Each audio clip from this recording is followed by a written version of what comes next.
Hey folks, Gary here. Man, do I have a story for you. And I understand why mechanics get so frustrated with things. I'm not a mechanic, but I do work on my own stuff. But I get why mechanics get frustrated when it comes to new parts these days and where they get their parts from. So I bought a snowblower a little while ago. It was on. It was a tender deal. It came up on the internet on Facebook, and so submitted your tender if you wanted to buy this. And so I went, okay, sure, I'll buy this snowblower. I didn't put a ridiculous amount in there. I just put enough in I thought was worthwhile, and I bought it. Now here's the thing: you're always taking a risk when you do that, and you got to understand that. If you haven't seen it, run or anything like that, you're taking a risk. So it showed up at home. The guys delivered it to me. I pulled it in and I looked at it. First thing I noticed was it was missing the choke knob on it. But it wasn't just missing the choke knob, it was actually missing the linkage to that. But I thought, okay, well, let's see what we can do. And I went to fire it up with just using the starter, and the starter's not good either. So it's like, okay, I got to replace the starter and got to replace the choke thing. Well, I started looking at that, and like I said, the linkage was gone, the knob was gone. There's missing parts. I went, oh, okay, well, I'll figure out what I'm gonna do with that. I checked the oil, and it just started pouring out of the check valve. I went, what's going on in here? And the crank was just full. Like, I mean, it was full of oil. I went, that's nuts. How did someone just keep pouring oil in this thing? And then one of my friends said, you sure it was oil?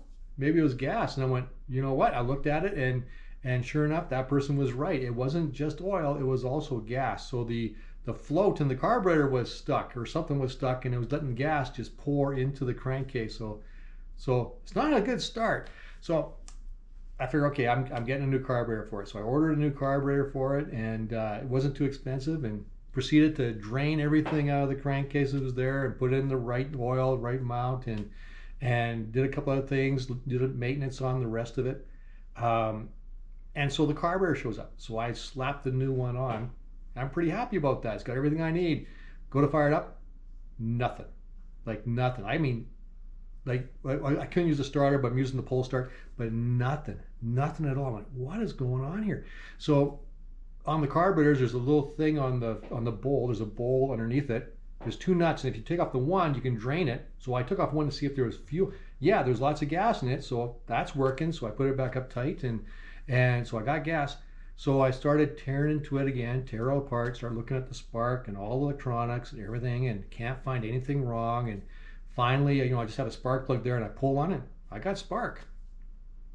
So what's going on here? I got spark. I got gas. Why won't this thing fire? And I'm really thinking about this. And then I thought about it. I went, when I looked at the spark plug, I didn't smell any gas, and it wasn't wet. There's nothing getting into the engine. So we put it all back together again, and I got a can of redneck block heater, starting fluid, ether, and I sprayed that in through the carburetor. Yeah, it ran on that just fine. I went, okay, so we got a carburetor issue. What is going on with this carburetor? It has fuel. So I took it apart and started stripping it down. And these crazy, whoever manufactured this, where they have your metering, you have to have a metering jet inside a carburetor. And that limits how much gas goes through. And then it goes into this little rod, and that's where the fuel turns into, it gets atomized, so in the air, so it turns into a vapor. So it's not just droplets going in, but a vapor.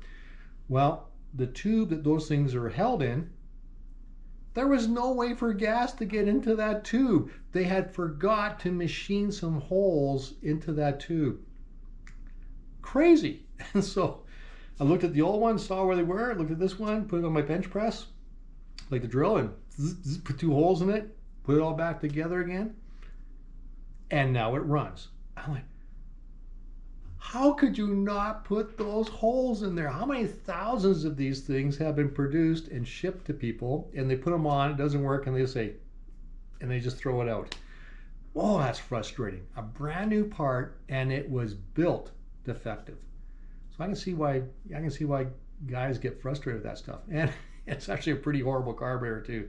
What I did, my modification was just like the factory one, but man, it runs horrible. It's running fat. So looks like we'll be getting even another carburetor for it down the road, but I won't buy as cheap a one. But frustrating. So if your mechanic is frustrated, be kind to them. I understand. I can totally get it, because sometimes the new parts you buy, they're not very good. They're worse than the part you took off. That's my story. Oh, the other story is this. Don't buy things at auction unless you're willing to take a risk. There's an old saying that goes with that. And the saying goes like this. Not all the trucks at the auction are bad, but all the bad trucks are at the auction. The same thing with snowblowers, apparently. Anyways, have a good day and have fun shoveling snow.